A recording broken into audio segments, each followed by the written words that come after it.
Donc Loïc, on est arrivé au champ, donc on est en train de semer nos cives, hein, notre maïs interculture.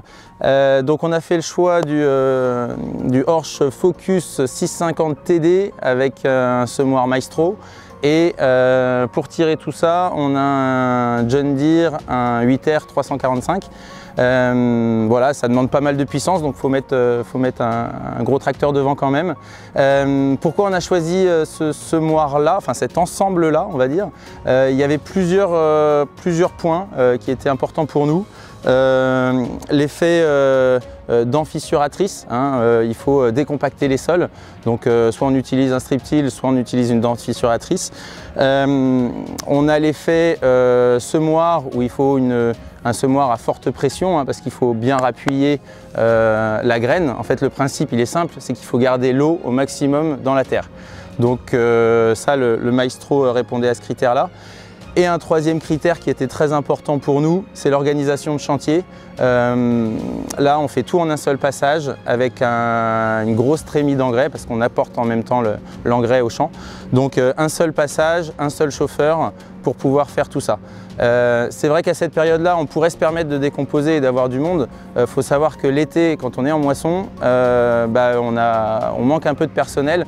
Donc si on peut semer nos intercultures en un seul passage, c'était un point très important pour nous. Donc là, Loïc, on en profite. Joshua, chauffeur, va préparer le remplissage de l'engrais.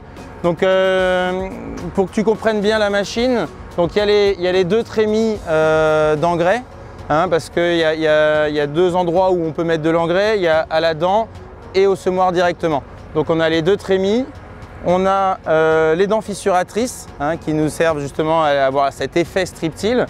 On a après, alors c'est des options, mais soit on a des roucages, soit on a des disques qui permettent de ramener la terre sur le rang pour éviter les effets billons.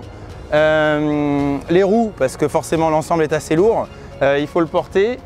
Le principe étant que les roues sont entre chaque rang, c'est-à-dire qu'on ne roule jamais sur le rang. Donc derrière le semoir, c'est un Maestro RV à dépression, alors un semoir monograine, hein, bien sûr. On va avoir le disque incorporation d'engrais en localisé au plus proche de la graine à 5 cm et plus creux. Donc ça va nous permettre de mettre un engrais starter à ce moment-là. Après on a un chasse-débris qui va nous permettre de nettoyer la ligne de semis. Et on finit par les disques qui ont une pression variable. On règle la pression de la cabine.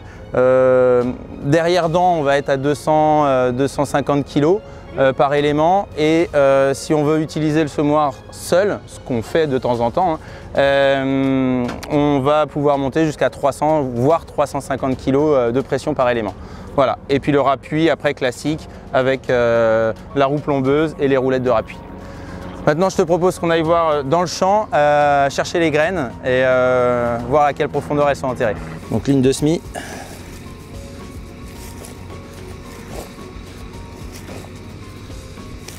On voit qu'il y a un bon rappui. L'objectif, il est quand même autour de 7 cm. Hein. Tiens, elle est là. Voilà, tu en as déjà une. On a des belles réglettes, on va s'en servir. Hop, on va être à 8 cm. Là, s'il n'y a pas de fraîcheur, il n'y en aura jamais. Mais là, le but du jeu, c'est quand même de la mettre au plus profond possible pour éviter les corbeaux et garder toute la fraîcheur.